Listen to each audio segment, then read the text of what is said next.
Hello students, आज का हमारा विषय है कि हम अपने मैथ सब्जेक्ट को किस तरह से इम्प्रूव करें। मैं देख रहा हूँ, मैं जब यहाँ भी कोचिंग क्लासेस लेता हूँ तो बहुत सारे स्टूडेंट्स का ये देख रहा हूँ कि कंप्लेंट्स है कि उसका जो मैथ पेपर है वो बहुत ही ज़्यादा वीक है। मैथ उससे बनता नहीं है, मैथ में वो गलतियाँ बहुत ज़्यादा करते हैं। तो इस विषय में मैं तो यही कहूँगा कि मैथ को इम्प्रूव करने के लिए सबसे पहली बात तो ये है कि आपको टेबल आना चाहिए 2 से 20 तक। टेबल जब याद रहता है ना तो कोई भी कैलकुलेशन हम लोग इजी वे में कर लेते हैं। और कुछ जो हमारे जो बेसिक्स जो था 8 क्लास का, जैसे स्क्वायर रूट निकालने के लिए फार्मूला होता है या फिर स्क्वायर रूट निकालना, वो हम लोग नहीं जानते हैं। तो बेसिक चीज़ अगर भी हमारा कंप्लीट नहीं है तो मैथ हमारा इम्प्रूवमेंट हो नहीं सकता। तो बेसिक चीज़ें अगर आप नहीं जानते हो तो वो सीखो और ऑटोमेटिक हमारा जो मैथ है ना वो इम्प्रूवमेंट हो जाएगा।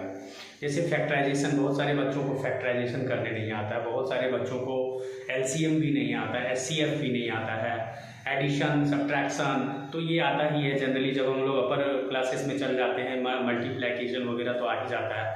बट बहुत सारे स्टूडेंट्स का स्क्वायर रूट ये सब तो टेबल से याद नहीं है।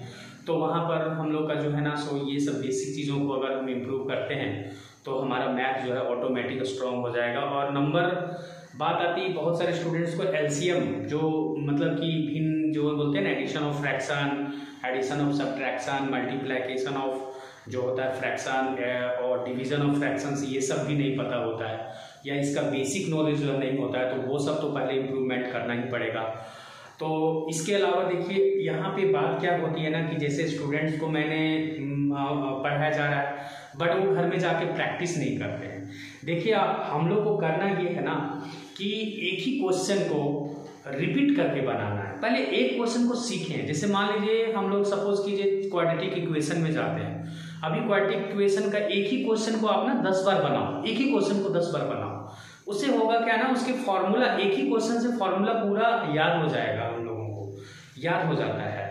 और जब एक ही क्वेश्चन से याद हो जाएगा तो उस पैटर्न के जितने भी क्वेश्चंस होते हैं ऑटोमेटिक बन जाएंगे। ये जो चीज़ है ना, ये आपका एमएससी लेवल तक के मैथ्स में काम आती है। एमएससी तक के मैथ्स में, ग्रेजुएशन लेवल के मैथ में या 11-12 के मैथ में भी ये काम आ सकता है। ये ट्रिक हम लोग क्या करते हैं कि सारा चैप्टर्स को कंप्लीट करना चाहते हैं एक साथ, बट उसकी बेसिक चीज़ों को नहीं पढ़ पाते हैं।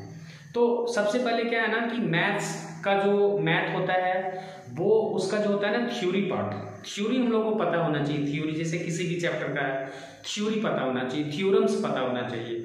अभी जैसे मैं ये बात बोल रहा हूँ ना कि कोई भी क्वेश्चन को आप 10 बार बनाओ, एक ही क्वेश्चन को 10 बार बनाओ, 20 बार बनाओ, देखो आप कितने बार में उसको अपने कॉपी में बना लेते हो खुद से। टीचर बताते हैं बोर्ड में, हम लोग उतार के चले आते हैं, या यूट्यूब में आपने सुना, उसको देख लिए, बस हो गया। या एक बार बनाए, सोचे हाँ हो गया, ये चैप्टर मैंने कंप्लीट कर लिया, बट वो आपके जेहन में या आपके दिमाग में एक्सेस नहीं हुआ है। आप क्या करो ना, एक ही क्वेश्चन को 10 बार 20 बार बनाओ, देखो कि आप कितने बार में बना सकते हो। आपका कितना बार में लेवल अच्छा हो जाएगा कि उसको व्हाइट पेज में खुद से बना लो। जब इस कंडीशन में आप पहुंचते हो ना कि कोई भी क्वेश्चन, कोई भी मैथ्स का कोई भी सम्स अगर आप खुद से बना लेते हो एक वन टाइम में, अपने से तो समझना कि मेरा ये कंप्लीट हो गया या मैंने इस क्वेश्चन को सीख लिया। तो ऐसे ही पढ़ना है। हम लोग ज़्यादा पढ़ते हैं, पूरा फुल चैप्टर बनाते हैं और सीखते कुछ नहीं है। देखिए जैसे मैं एग्जांपल के तौर पे बताता हूँ। अभी क्वाड्रेटिक इक्वेशन का एक क्वेश्चन हम लोग लेते हैं। सपोज कीजिए, मान लीजिए मैंने लिया यहाँ पे 2x² प्लस 7x प्लस हम यहाँ 10 लेते हैं। अब देखिए इसका ये क्वाड्रेटिक इक्वेशन, इसको मैं एक बार बनाऊंगा। अब एक बार में आप इसे अगर नहीं सीख पाते हो तो इसी क्वेश्चन को 10 बार बनाओ, 20 बार बनाओ। देखो एक ही क्वेश्चन को आप कितने बार में एक्सेस कर लेते हो, सीख जाते हो। देखो जैसे मैं यहाँ पे फॉर्मूला मेथड से बना रहा हूँ। जैसे यहाँ पे a = 2 लेते हैं, इसको b बोला जाता है, इसके कोफिशिएंट को b बोलते हैं। तो यहाँ पे 7 आ गया, c हमारा क्या है 10 आ गया, ये c की इन प्लेस ऑफ c है। अब यहाँ फॉर्मूला मेथड में क्या होता है, जैसे d = क्या हुआ, b² - 4ac होता है। पहले d निकालते हैं, इसका जीरोज हमको निकालना है। मान लेते हैं इसका जीरोज मतलब x का जीरोज भी बोला जाता है, रूट भी बोला जाता है। तो रूट मतलब इसका जो है x का 2 ऐसा वैल्यू जो इस पे डाले तो ये 0 कर दे, इसलिए इसको जीरोज बोला जाता है, रूट भी बोला जाता है। अब देखिए इस फॉर्मूला में जैसे b in place of b क्या डालते हैं, 7² - 4ac। अच्छा, एक इन प्लेस ऑफ ए क्या डालेंगे, 2 डालते हैं, सी में क्या डाल देते हैं, 10 डाल देते हैं। अब यहाँ पे क्या हो जाएगा, 49 माइनस 4 2 से 8, 10, 80 हो गया। तो यहाँ पर देखिए, यहाँ पे क्या है ना, ये आपका जो है सो डी जो है ना, सो 10 माइनस 1 क्या हो जाएगा 1, और यहाँ बच जाएगा 7 माइनस 4 3। तो ये माइनस, यानी ये इमेजिनरी कंडीशन में आ जाता है। इमेजिनरी जब डी लेस देन 0 हो जाएगा तो ये इमेजिनरी हो जाएगा, यहाँ पे नो सॉल्यूशन होता है। तो अभी हम लोग क्या करते हैं, इस क्वेश्चन में थोड़ा सा हम चेंजिंग कर देते हैं। चेंजिंग क्या करेंगे कि डी का जो वैल्यू है यहाँ पे लेस देन 0 हो रहा है ना, तो यहाँ पे हम कुछ चेंजिंग कर देते हैं। जैसे मान लेते हैं यहाँ पे हम कर देते हैं, सपोज कीजिए 5 गुना 10 है ना, 10 दूनी 20 हो रहा था ना, तो यहाँ पे हम कर देते हैं 5। ठीक है, सी प्लेस में हम क्या कर देते हैं, 5 कर देते हैं। तो यहाँ पर हम लोग का 5 हो जाएगा, तो यहाँ पर हम लोग का भी 5 हो जाएगा। अब ये क्या हो जाएगा हम लोग का, 4 2 से 8, 8 5 से 40 हो जाएगा। तो यहाँ पे क्या हो जाएगा हम लोग का, 49 माइनस 4 49 आ जाएगा। तो देखिए स्क्वायर रूट में हम लोग का 9 आ गया। अब ये कंडीशन जो है ना, ये कंडीशन जो पहले का कंडीशन था वो मैंने बता दिया। अब ये कंडीशन जो हमारा आ रहा है वो डी का वैल्यू क्या हो रहा है, ग्रेटर देन 0 आ रहा है। दैट मीन्स इसका 2 रूट आएगा। तो देखिए पहला रूट हम लोग कैसे निकालते हैं, alpha equal to minus B plus हम लोग रूट डी करेंगे अपॉन में 2a करेंगे। तो माइनस बी का वैल्यू क्या है, -7 है, और प्लस रूट ओवर डी का वैल्यू क्या है, 9 है। 2 इंटू ए का वैल्यू क्या है, 2 है। तो -7 प्लस यहाँ पे 3 हो जाएगा और 4 हो जाएगा। तो यहाँ पे -3 में -7 में 3 सब्ट्रैक्ट होगा, तो -4/4 दैट मीन्स क्या आया, 1 आ गया। तो देखिए -1 एक जीरो हमारा -1 आ रहा है। दूसरा जीरो क्या होगा, दूसरा जीरो जो है -b minus root over D होता है बाय 2a हो जाएगा।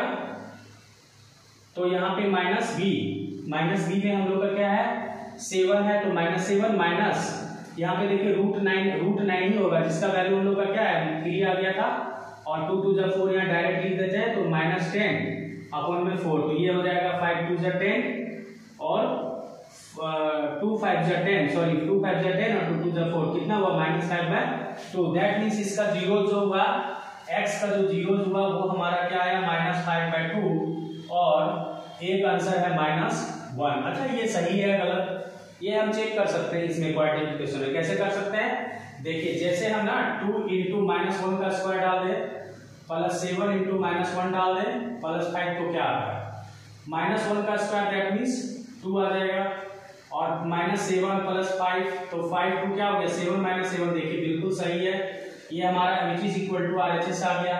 तो मतलब जो हमारा जीरोस आया वो क्या हुआ, वो एकदम करेक्ट है। नेक्स्ट में देखिए अगर हम लोग इसको चेक करना चाहें कि ये इसका जीरोस है या नहीं, मतलब मेरा जो आंसर आया वो सही है या गलत, ये भी हम चेक कर सकते हैं। जैसे देखिए यहाँ पे हम इन प्लेस ऑफ x में क्या डाल देते हैं, -5/2।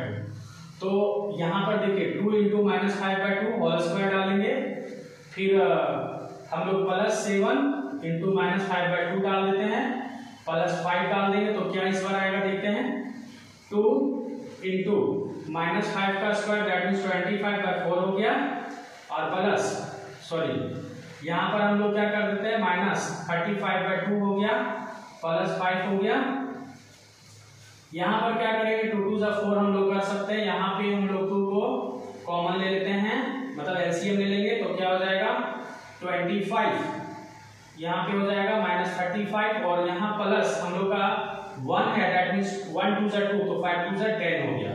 अब 25 प्लस 10 क्या हो जाएगा, 35 माइनस 35 अपॉन में 2 दैट मीन्स 0/2 दैट मीन्स क्या होगा 0। तो देखिए ये जो रूट आया ना वो बिल्कुल करेक्ट है हम लोग का। अभी मैं ये बताना चाह रहा हूँ कि देखिए ये क्वेश्चन अगर आपको एक बार में समझ में आ गया तो बहुत अच्छी बात है, नहीं आता है तो वीडियो आप ना रिवर्स करके देखो, रिवीजन करो, मतलब रिपीट करो। इस क्वेश्चन को आप एक बार में नहीं सीख पाओगे, तो इसी क्वेश्चन को, इसी एक ही क्वेश्चन को ना आप 10 बार बनाओ, 15 बार बनाओ, 20 बार बनाओ, देखो आप कितने बार में सीख जाते हो अच्छे से। ये सारा फॉर्मूला आपका रटा जाएगा एक ही क्वेश्चन में। तो ये तो एक एग्जांपल था कि मैं ये बता रहा था कि इस क्वेश्चन को मैं एक बार में नहीं तो 10 बार में बना के ये सारा फॉर्मूला भी याद हो जाएगा। अब इस तरह का नया क्वेश्चन जो भी आएंगे उसमें हम ये सेम फॉर्मूला डालेंगे और सेम तरीके से बना लेंगे।